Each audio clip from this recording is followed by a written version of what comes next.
Gloire à Dieu. Donc, je vais lire dans Luc 11.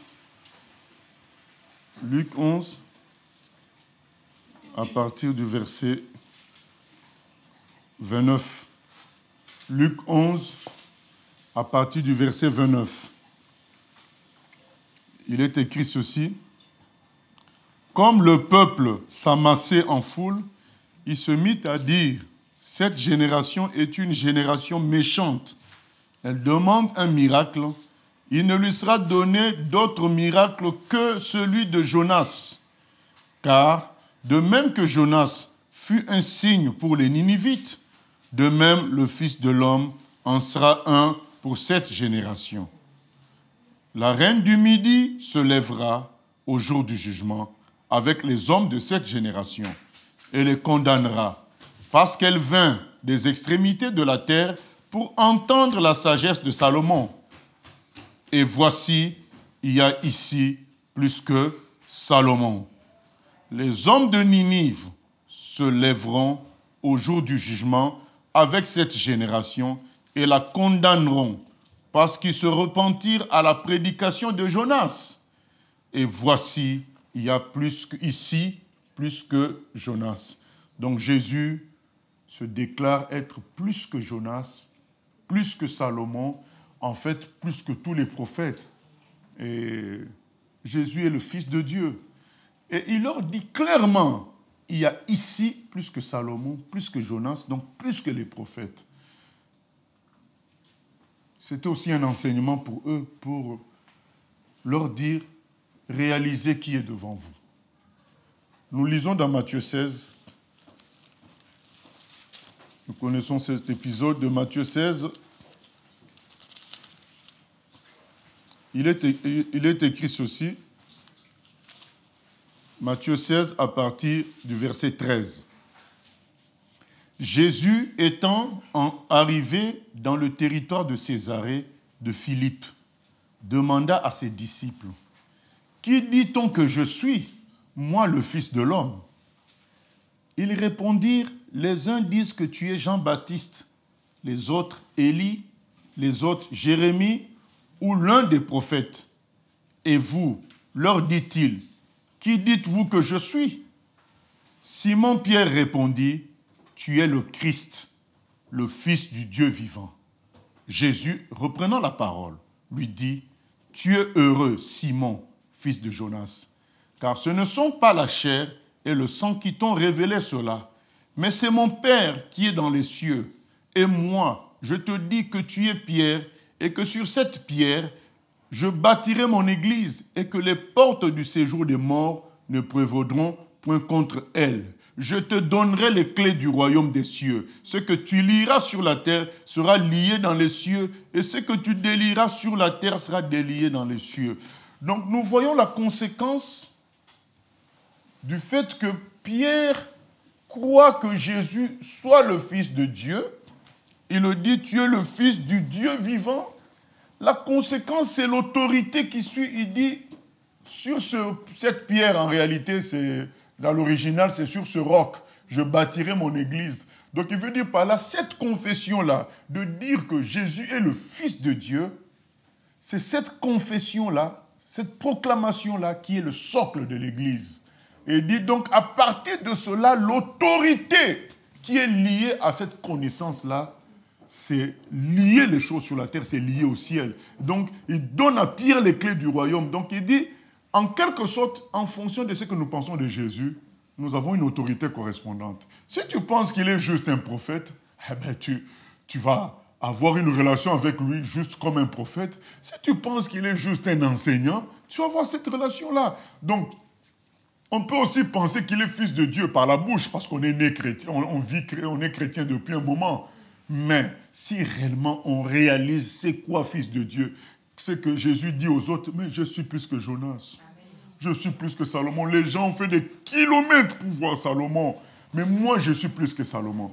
Mais on peut toujours le lire comme ça, mais le penser réellement, ça va loin. Vous savez, quand il dit à Pierre, je te donne les clés du royaume, Ça va très loin. Quand il dit à Pierre, ce que vous lirez sur la terre sera lié au ciel. Ça va très loin. Ça leur donne une autorité extraordinaire. Mais tout ça parce qu'il reconnaît qui est en face. C'est le Fils du Dieu vivant. Donc, je vais parler de la foi personnelle. Qu'est-ce que tu penses que Jésus est? C'est ça qui compte. La foi personnelle. Je pense quoi de Jésus? C'est ça qui déterminera toute ta vie. Et je nous exhorte à penser comme Pierre l'a pensé en ce moment-là, qu'il est le Fils de Dieu. C'est que le Père et le Fils est la même chose. C'est que le Père décide, le Fils décide la même chose. Dans d'autres passages, Jésus dit, le Père m'a donné le pouvoir de donner la vie. J'ai le pouvoir de donner la vie. Dans Matthieu 28, il dit, tout pouvoir m'a été donné. Parce que je suis le Fils. Le Fils avec grand F. Donc le Fils unique. Je suis le Fils. Donc le pouvoir du Père, je l'ai à l'égalité. Alors, bien-aimés, si nous pensons qu'il est ainsi, ça change tout. Du coup, on sait qu'il peut tout résoudre. On sait que sa parole s'accomplira. Sa parole est la vérité. Donc, du coup, je peux bâtir mon avenir en fonction de ce que Jésus a dit. Je n'ai pas besoin que quelqu'un insiste pour me le faire comprendre. Si moi, je crois ce qu'il est, à partir de cela, tout est résolu. Normalement, on cherche toujours les meilleurs appuis pour tout. Les gens savent que s'ils vont au palais présidentiel avec la femme du président, ils savent qu'ils vont entrer. Le protocole ne va même pas être respecté. Ils vont entrer. Je me souviens d'une histoire où le fils d'un président américain, il arrive au moment où les gens faisaient la queue pour être reçus par le président. C'était une longue queue. Il arrive, aucun policier, aucun garde ne lui pose des questions, aucun responsable ne lui pose des questions. Il dépasse toute la file, il ouvre le bureau du président, il entre. Mais les gens ne savaient pas que c'était le fils. Ils se sont dit, oh, mais quel est ce garçon qui se permet de nous dépasser tous d'entrée? Ils se sont renseignés, on a dit, mais c'est le fils du président. Ah, ben. Tout le monde a compris. Donc, c'est que tu es, c'est que tu penses que Jésus est, c'est ça qui va tout changer. Et tu vas vite le prendre pour appui. Si quelque part tu voulais sauter la queue, tu allais prendre pour... Tu accompagnes ce fils, tu entres. Jésus dit, je suis le fils. C'est-à-dire que moi, je vais directement dire au Père de vous donner. Jean 14, 12. Il dit, tout ce que vous demanderez en mon nom au Père, vous allez recevoir. Parce que c'est moi-même qui vais lui dire de donner. Donc, c'est vraiment important d'avoir une foi personnelle totale en Jésus. C'est une foi qui ne doit pas regarder à l'environnement, qui ne doit pas regarder à ce que les autres pensent, qui ne doit pas regarder à ce que toi-même tu as vécu dans le passé. Vous savez, Jésus leur dit dans Matthieu 16, qu'est-ce que les gens pensent de moi? Il commence par ça. Eh bien, il y en a qui pensent que tu es Jean-Baptiste qui est revenu. Il y en a qui pensent que tu es Élie. Il y en a qui pensent que tu es tel prophète. Jésus a dit, mais vous, qu'est-ce que vous pensez? Ah, moi, Pierre, je crois que moi, je pense que tu es le Fils de Dieu. Jésus dit, ben voilà ce qu'il faut faire. Il ne faut pas suivre ce que les gens pensent. Même si c'est déjà positif, penser que c'est un prophète venu de Dieu. C'est bien, mais c'est inférieur. C'est toujours petit. C'est que Jésus, c'est le Fils du Dieu vivant. C'est-à-dire l'héritier, c'est lui. Les ennemis de Jésus le savent. Donc quand il chassait les démons disaient, mais Fils de Dieu, qu'est-ce que tu nous cherches? Eux, ils savent. Le problème, c'est les amis du Fils qui ne savent pas. C'est les amis qui négligent. Nous négligeons. Il faut avoir une foi personnelle en fonction de ce que toi, tu as lu. Pierre a manifesté la foi en fonction de ce qu'il a reçu dans son cœur, parce que Jésus lui dit, ce n'est pas toi, Pierre, qui parle, c'est l'Esprit de Dieu en toi. Mais Pierre a respecté ça pour sortir de sa bouche. Mais nous, on ne va pas demander forcément que l'esprit, je ne sais pas, te parle en vision, quoi que ce soit. L'esprit a déjà parlé parce qu'il a confectionné la parole de Dieu pour nous. C'est l'esprit. 2 Timothée 3,16 dit que les Écritures viennent du Saint-Esprit. C'est rempli de la puissance de Dieu, de la puissance du Saint-Esprit. Donc c'est là, Jésus nous dit là que tu es fils de Dieu. Et nous voyons que quand Pierre le confesse, Jésus directement lui confère une grande autorité. Parce que c'est lié. Ce que tu penses de Dieu, ce que tu penses du Fils, mais c'est ce que tu vas vivre. C'est ça mon exhortation. Avoir une foi personnelle, réelle, dans le Fils de Dieu. Tout pouvoir lui a été donné. Et à partir de cette foi, bâtir la suite. Peu importe ce que tu vas vivre, rester dans ça, que tu sois en prison. Bâtis ta foi dans le Fils. Vous savez, il y a nos frères et sœurs de l'Église persécutée. Ils ont connu toutes sortes de misères. Mais ils étaient tellement convaincus que c'était Jésus le chemin, la vérité. Pas un seul instant, ça leur arrivait pendant que leurs geôliers, les bourreaux, sont en train de se moquer d'eux en disant « Mais Jésus n'intervient pas. » Ils leur disent « Mais il n'intervient pas parce que c'est dans sa volonté, mais il est avec moi. Jésus reste supérieur. » Ils leur ont dit « Mais où est votre Jésus pendant qu'on vous frappe ?» Et ils répondaient « Il est là parce qu'il me donne le cœur de vous aimer. » Jésus restait le Fils de Dieu en eux, malgré tout ce qu'ils pouvaient vivre. On a vu ça avec les amis de Daniel. Ils étaient tellement confiants dans le Seigneur qu'ils étaient en face du roi de l'époque, le roi des rois de l'époque. Nebuchadnezzar, ils lui ont dit « Roi, nous n'avons pas à discuter, notre Dieu est plus grand que ton Dieu. » Nous n'avons pas à discuter, c'est quelque chose qu'on sait. Et on les a envoyés dans le feu. Ils s'en sont sortis miraculeusement. Bien aimé, ils pouvaient ne pas s'en sortir miraculeusement. Dieu, c'est Dieu qui décide. Mais bien aimé, ce n'est pas le miracle qui fait Dieu. Dieu existe avant les miracles. Même s'ils étaient brûlés, ça change. Dieu veut que tu comprennes, que nous comprenions. Il est Dieu. Il n'a pas besoin de publicité. Il est Dieu. Il n'a pas besoin que nous on chante en disant « Il est Dieu, Dieu, Dieu, Dieu. » Non, non, non. Il veut qu'on chante étant conscient de ça. Pas pour se convaincre. Non, il est comme ça. Ils sont sortis du feu. Le roi Nebuchadnezzar a dit « Vraiment, je réalise que le Dieu de Shadrach, Meshach, Abednego, c'est lui le véritable Dieu.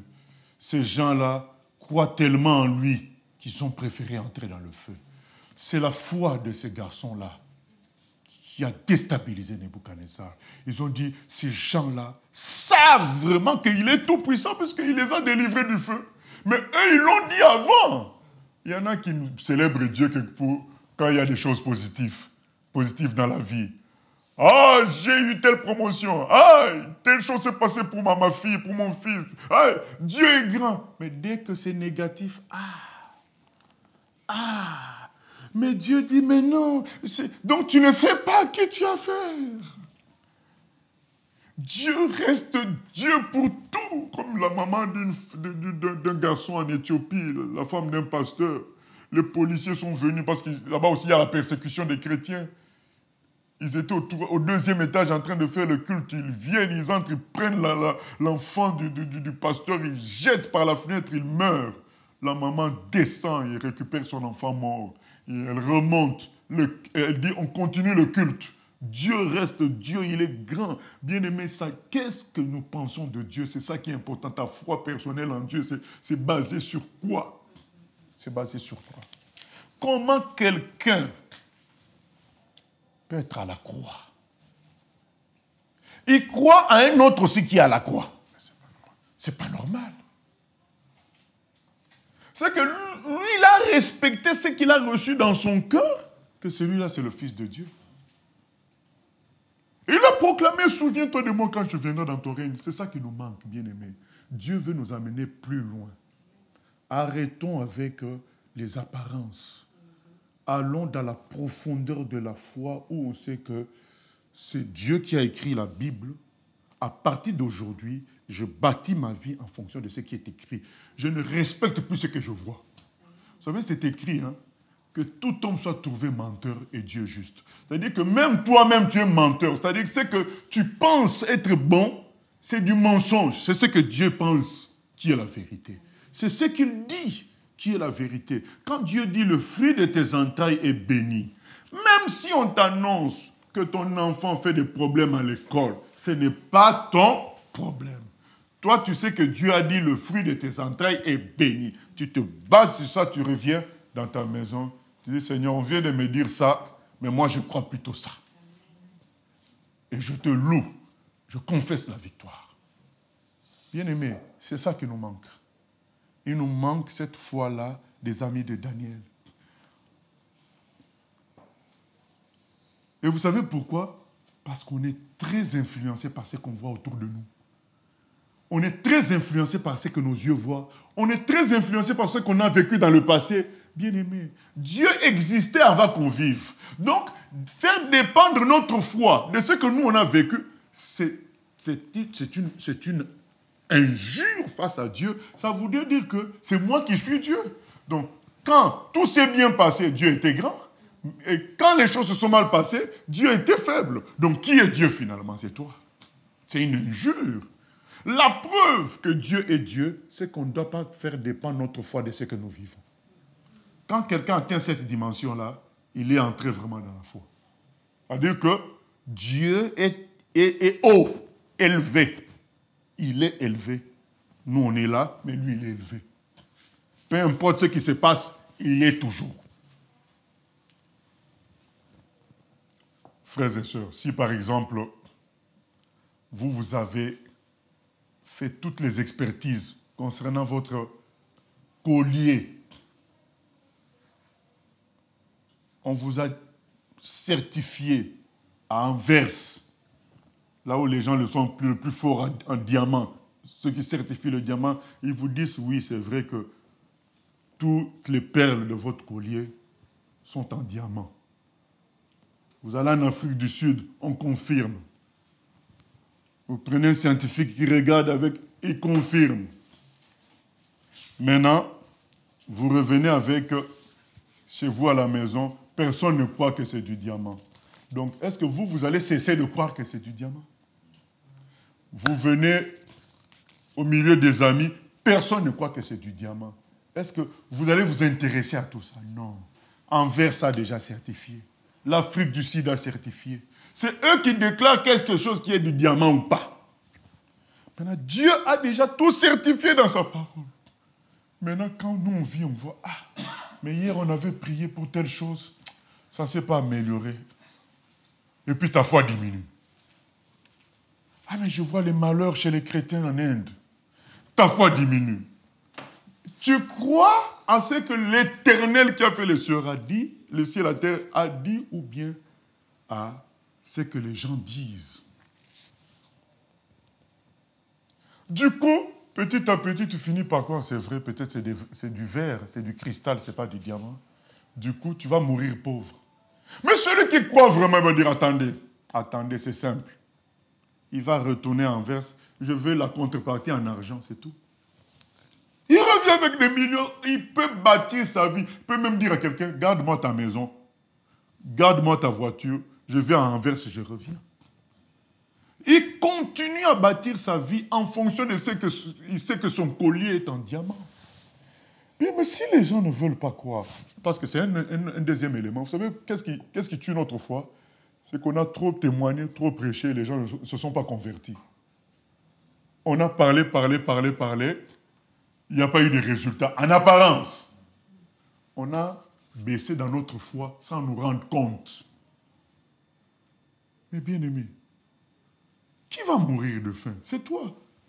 Quand tu vas suivre, puisque les gens ne croient pas en Jésus que toi tu prêches, que toi tu sers, dans ta famille, personne ne te suit, tu baisses dans ta foi, mais c'est toi qui vas mourir.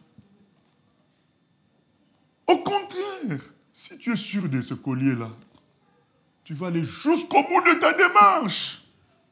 On dit, bon, quitte à faire Paris-Anvers à pied, je sais là où les gens reconnaissent que c'est vraiment du diamant, j'aurai la contrepartie. Gardez-moi la maison, gardez-moi tel projet, gardez-moi ceci, je vais aller prendre des millions là-bas. C'est ça, bien-aimé. C'est ce que nous devons nous dire. Nous devons nous dire, je sais qui est Dieu. Paul a dit, je sais en qui j'ai cru. Donc du coup, je bâtis mes projets, ma vie, en fonction de ce que lui m'a dit, de ce qu'il dit dans sa parole, et non pas en fonction de ce que, des réactions des gens. Oh mais on parle de Jésus, ça ne bouge pas. On prie pour les gens, ça ne bouge pas. On prie pour la ville, ça ne bouge pas. Ce n'est pas ton problème. Intéresse-toi à ta foi personnelle. Le manque de foi des autres ne doit pas influencer ta foi. Ta foi doit être solide. Chéris ta foi. Proverbe 4, 23 nous dit, garde ton cœur plus que toute autre chose. Garde la foi en Dieu. Et tu verras, parce que je ne suis pas là en train de prêcher le malheur. Je dis, mais tu verras, parce que ce qui est de Dieu produira toujours. Mais il y a certaines choses qui se construisent. Il y a le temps qui peut jouer, parce que Dieu a des plans qui nous dépassent. Mais ce n'est pas une raison, parce qu'on a prêché à gauche, on a prêché à droite, parce qu'on a prié, on n'a pas vu les choses bouger, changer, baisser dans notre foi. Mais bien aimé, c'est toi qui vas perdre.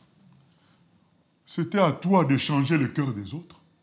C'est maintenant eux qui te changent. Le Seigneur a dit à Ézéchiel, j'ai mis en toi un front en diamant. Ces gens-là, tu vas leur prêcher, ils vont résister, ils vont refuser. Et c'est pourquoi j'ai mis en toi un front en diamant. C'est à eux de venir vers toi, ce n'est pas à toi d'aller vers eux. Qu'est-ce qui se passe aujourd'hui? Nous sommes en train d'aller petit à petit vers les gens du monde. On continue toujours à faire quand même des cultes, mais la foi qui brise les icebergs, il n'y a plus. La foi qui fait face au feu de la fournaise, il n'y a plus. Il y a la foi de maintenance, en attendant que Jésus vienne nous chercher. Mais ce n'est pas la foi que Dieu veut. Dieu veut la foi en fonction de ce qu'il est et de ce qu'il a dit. Il a dit en Jean 14, 12 à 14, demandez, vous ferez des choses plus grandes que moi. C'est Jésus qui l'a dit. Alors, toi, tu n'as pas vécu ça. Tu ne demandes même plus ça parce que tu as tellement demandé pendant 5 ans des choses, ça ne s'est pas arrivé. Tu ne demandes plus ça, tu es seulement Dieu est grand, Dieu. Mais au fait, tu préserves ton salaire, tu préserves ta maison. Tu es dans la maintenance. Ça, c'est zéro. Dieu veut la foi en fonction de ce qu'il a dit comme promesse. Il a dit, vous ferez de plus grandes choses. Il a dit, voici les miracles qui accompagneront ceux qui auront cru. Il a dit, allez, faites de toutes les nations des disciples. Il a dit des choses. Maintenant, nous, on ne travaille plus en fonction de ça, mais on commence à travailler pour se maintenir. Non! Il faut se remettre à l'attaque en fonction des promesses du Seigneur. Ce qu'il a dit est vrai. Maintenant, vous vous dites, mais oui, mais on a prêché, les gens, ça n'a pas bougé. Ayez foi que quelque chose s'est passé. Ayez foi. Bien aimé, aujourd'hui on peut être là. On n'a pas très faim, hein? Bon. L'un d'entre nous ramène des courses, il dit, mais ça c'est du pain, ça c'est des saucisses, tout ça, bon. Et puis nous on dit, ben non, mais les gens disent, mais non, c'est pas des saucisses, c'est pas du pain, c'est du jouet. Vous vous dites, mais oh, mais ils ne croient pas que c'est du pain, mais moi je sais que c'est du pain. Est-ce que bien aimé, la conséquence sera que vous ne mangiez pas, alors que vous savez que c'est du pain, c'est des saucisses. Est-ce que vous n'allez pas manger parce que les autres ne mangent pas? Vous allez manger. C'est votre vie. Donc, nous, on veut diminuer dans la foi parce que les autres n'en ont pas. Donc, parce que les autres rejettent Jésus, donc nous concluons que c'est faux aussi. Ah, mais donc, finalement, où est le front en diamant que Dieu a mis sur Ézéchiel? Qu'est-ce que Jésus nous dit aujourd'hui? Laissez le pain, laissez les saucisses. Quand ils auront faim, ils feront quoi? Ils mangeront. Laissez-la. Nous, notre problème, on est là. Oh, mais ils n'ont pas encore mangé, donc ils ne croient pas. est-ce que c'est vraiment du pain? Mais c'est toi qui avais acheté ça, c'est du pain. C'est toi qui as prêché Jésus, non? Est-ce qu'ils t'ont demandé après amener du pain et des saucisses? Non, c'est toi qui ramènes là. Tu dis, j'ai pour vous du pain et des saucisses. Et tu commences toi-même à me dire, mais depuis 2 heures du temps, personne ne touche. Est-ce qu'ils n'ont pas raison? Tu te fais mondialiser maintenant. Dieu t'a envoyé évangéliser, mais puisqu'il n'y a pas de résultat, tu commences à te poser des questions. Est-ce que je ne dois pas prêcher comme les chrétiens de prospérité? Est-ce que je ne dois pas rajouter telle chose? Mais alors que tu n'as fait que répéter comme un perroquet ce que Jésus t'a dit de faire, mais c'est que Jésus dit. Jésus a dit, je suis plus que Salomon. Je suis plus que Jonas. Si les gens se sont convertis avec Jonas, avec moi, ils vont se convertir aussi. Et toi, tu décides intérieurement que ça ne marche pas trop. On ne le dit pas clairement, mais notre comportement montre qu'on espère plus trop. Dieu nous dit, vous avez prêché, vous avez parlé, mais continuez à vivre en fonction de ce que vous-même vous avez prêché, en fonction de ce que vous-même vous avez dit aux autres. Vous avez dit aux autres que je suis tout puissant, vous voulez le voir les convertir, se convertir. Eh bien, vivez ce que vous-même vous leur avez dit, que je suis tout puissant. Donc, vous ne devez pas dépendre de ce que vous voyez. Vous-même vous leur avez dit, mon Dieu est tout puissant, mon Dieu t'aime, mon Dieu veut te sauver. Eh bien, donc, vous-même vivez avec ça. Vous avez des difficultés. Souvenez-vous que vous avez dit aux autres que je vous aimais. Donc, vivez heureux parce que je vous aime et je suis le Dieu Tout-Puissant. C'est moi le créateur de tout. Si c'est celui-là qui vous aime. Donc, vivez heureux. Dieu veut nous dire par là, laissez le pain, les saucisses. Vous, quand vous avez faim, prenez un bout de pain, une bout de saucisse, vous mangez. Bon, vous-même, vous avez amené le pain et les saucisses. Puisque les autres ont refusé de manger, ça fait 2 heures du temps. Vous-même, vous ne mangez pas non plus. Vous attendez que les autres mangent. Oh! Qui va mourir de faim? C'est toi qui meurs de faim. Le salut est personnel. La foi doit être personnelle. Tu dépends de ce que les autres disent. Oh oui, mais on a fait ceci, Dieu n'a pas réagi. Oui, ça c'est eux. La foi est personnelle. Parce qu'on a aussi beaucoup de témoignages négatifs, surtout nous les pasteurs. Des gens qui t'appellent, oui, mais on a fait ça, on a appliqué, rien ne s'est passé. Oui, mais on a fait ça, oui, mais... Donc, si tu suis tout ça, c'est pourquoi Dieu a dit à Ézéchiel, je te mets un front en diamant. Tu vas écouter des choses négatives, mais ce n'est pas à toi de céder. C'est à eux de céder. Bien aimé, montons en dimension. C'est au monde de céder. C'est aux jambes atrophiées de céder et de se redresser. C'est aux aveugles de céder et de voir. Ce n'est pas à nous de céder, de dire « Ah, les miracles, c'était en l'an 50. » Non. Ce n'est pas à nous de céder. Ce sont ces choses-là qui doivent céder. Le monde doit céder. Les jeunes qui nous entourent doivent céder. Ce n'est pas à nous de céder, de dire non, mais les jeunes, ils ont des hormones, comprenons. Non, on ne cède pas. Nous, on continue à croire que la puissance de Jésus peut transformer n'importe qui. Voilà. Tu laisses le pain, les saucisses. Et ils ne mangent pas, toi tu manges. Tu parles de Dieu, tu parles de Jésus. Les gens n'en veulent pas. Toi, tu utilises ça chaque jour dans ta vie. Ils vont encore venir dire, oh, mais comment ça s'est passé pour toi? J'ai prié mon frère. Ah, laisse-nous avec ce Dieu. C'est pas grave. Jésus te dit, laisse le pain, les saucisses, mange quand toi tu as faim. Un jour, ils auront faim. Ils viendront là. Un jour, les gens auront faim de Dieu. Mais, heureusement, ils trouveront que toi, tu avais déjà apporté ça. Ils s'en souviendront. C'est important, bien-aimé. Aujourd'hui, on a fait un baptême d'un jeune frère. Il tenait à ce que la première personne qui lui avait parlé de Jésus soit là. Et le frère était là. Donc, on a organisé en fonction qu'il soit là. Donc, il s'est rappelé.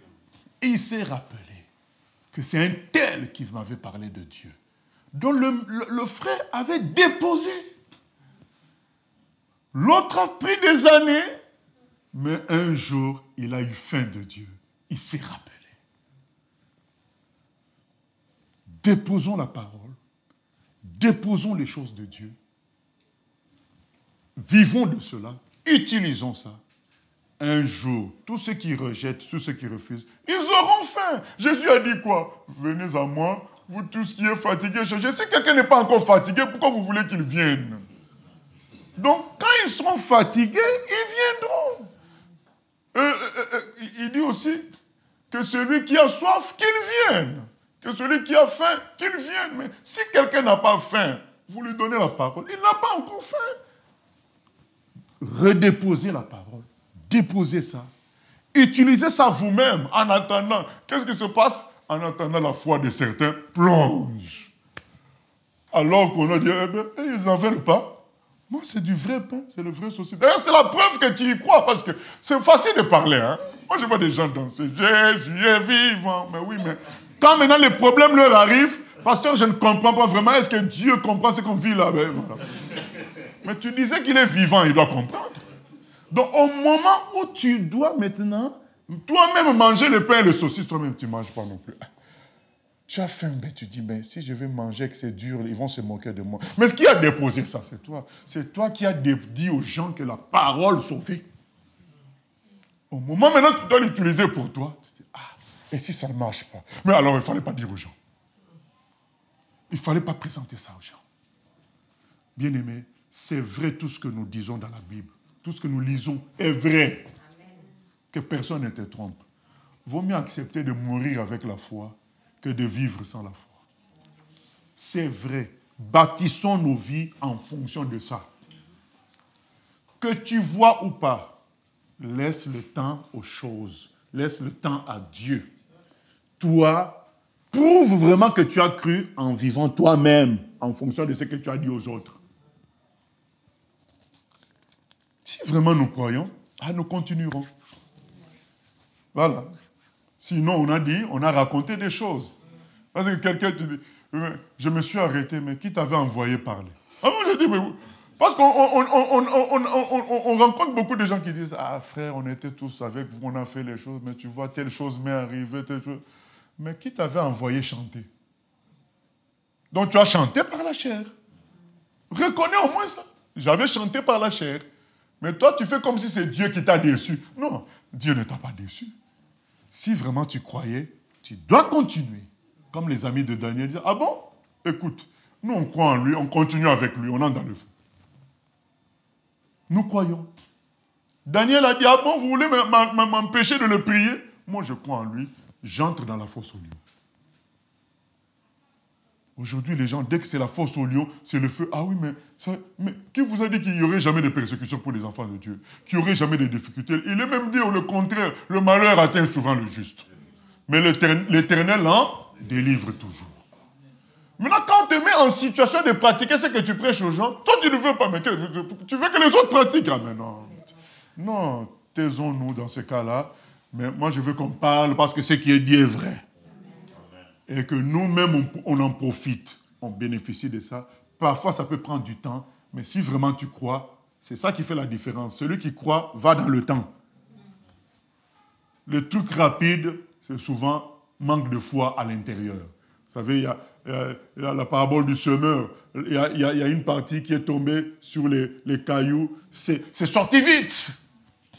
Mais il n'y avait pas de racines. C'est le temps qui va montrer tout ça. Voilà, que le Seigneur nous entraîne dans cette foi-là, personnelle, où tu fais les choses en fonction de ce que toi tu as lu, pas en fonction de ton environnement. Si ton environnement baisse dans la foi, c'est leur problème. Toi, tu continues. Voilà, c'est tout. Si même parfois ton pasteur, il a baissé dans la foi, c'est son problème. Ce n'est pas lui la parole, c'est Jésus qui est la parole. Amen. Donc on suit la Bible, on continue, c'est tout. Vous savez, je vous ai raconté ça, que au Ghana, il y a un missionnaire brésilien qui faisait l'œuvre de Dieu là-bas. Ils sont arrivés dans un village, personne ne s'est converti, sauf une seule personne. Et donc la seule personne devait quitter son village, rempli que d'inconvertis, pour aller faire les études bibliques dans le village missionnaire, où il y avait déjà l'installation missionnaire. Et sur le chemin du retour, le raccourci, c'était passé par le bois sacré. Donc un endroit que les grands sorciers de toute la région interdisaient aux profanes de passer. Donc c'est un endroit, si on veut faire la plus haute magie, pour toute la région, pas seulement pour le village, mais pour toute la région, les sorciers de toute la région se réunissaient là, dans une sorte de prairie bois sacré avec des arbres. C'est sacré, quoi. Il fallait contourner ça. Mais lui il s'est dit, mais c'est mon raccourci. Là, j'apprends par le pasteur que Jésus est plus fort que tous ces gens-là. J'ai lu ça dans la Bible. Ça va, rien ne va m'arriver. Ésaïe 54 et 17. Tout arme forgé contre vous est sans effet. Luc 10, 19. Je vous ai donné le pouvoir de marcher sur les serpents, les scorpions, sur toute la puissance de l'ennemi. Ce n'est pas fini. Et rien ne pourra vous nuire. Et rien ne pourra vous nuire. De attends, moi je passe. Quand il passe, les gens apprennent qu'il est passé là. Le bruit se répand dans le village. Mais un tel, le chrétien là du village est passé là. Ça fait une tension dans toute la région qui arrive jusqu'au village missionnaire. Et le pasteur lui-même vient supplier le frère. Frère, tu vois, tu nous crées des problèmes. Tu vas passer là, tu crées des problèmes partout, donc on risque d'être déstabilisé ici. Même si le pasteur lui a dit ça, le lendemain, après l'étude biblique, il a dit, mais attends, ces gens-là ne vont pas nous dominer. Ici, c'est Jésus-Christ, le roi des rois. C'est lui qui a fait la terre, je passe. Les problèmes ont continué. Au fur et à mesure qu'il passait tout le temps, il y a comme une chose, vous savez, quand tu marches toujours sur quelque chose là-bas dans les brousses, ça devient comme un chemin naturel. Les autres villageois ont dit, mais les chrétiens, ils ne meurent pas. Pourquoi nous, on passerait pas? C'est un raccourci, allez, nous, on passe. Du coup, le pouvoir de ces dominations-là tombait. Les gens ont commencé à se convertir dans le coin. Parce que ce garçon-là a écouté sa foi personnelle. Je ne dis pas qu'on n'écoute pas nos aînés, mais à un moment donné, quand ce que disent nos aînés, c'est tendance à diminuer notre foi, n'écoutons pas. Notre foi doit toujours être top. Voilà. Il respectait bien ce missionnaire-là, mais pour ce problème-là, il a dit non. L'honneur revient à Dieu seul. Je passe. C'est ça, bien-aimé. Prions le Seigneur. Éternel grand Dieu, nous te bénissons de nous rappeler que notre foi doit être vivante et personnelle, Seigneur. Et que nous devons écouter ta voix dans la Bible, ta voix dans ta parole, Seigneur, et réfléchir, faire les choses en fonction de ta dimension que tu nous présentes dans ta parole. Pas de ta dimension que nous pouvons supposer, mais celle que toi-même tu présentes quand tu dis que tu es plus que Salomon, tu es plus que Jonas. Quand tu demandes à Pierre, qui pensez-vous que je suis? Parce que tu veux qu'ils aient la vraie conception de ce que tu es. Tu ne veux pas qu'ils se trompent, Seigneur. Tu veux qu'ils sachent vraiment que tu es le Fils de Dieu. Donc du coup, tout pouvoir est à toi, Seigneur. Merci de nous faire marcher dans cette dimension, dans ce temps de la fin, que nous n'ayons peur de rien et qu'avec toi, Seigneur, nous fassions des exploits, nous changeons les cœurs, que nous transformons les villes. Seigneur, le temps est pour nous, ce n'est pas pour le diable. À toi la gloire, la louange, au siècle des siècles. Merci de fortifier notre foi. Béni soit ton nom, Papa, au nom de Jésus. Amen.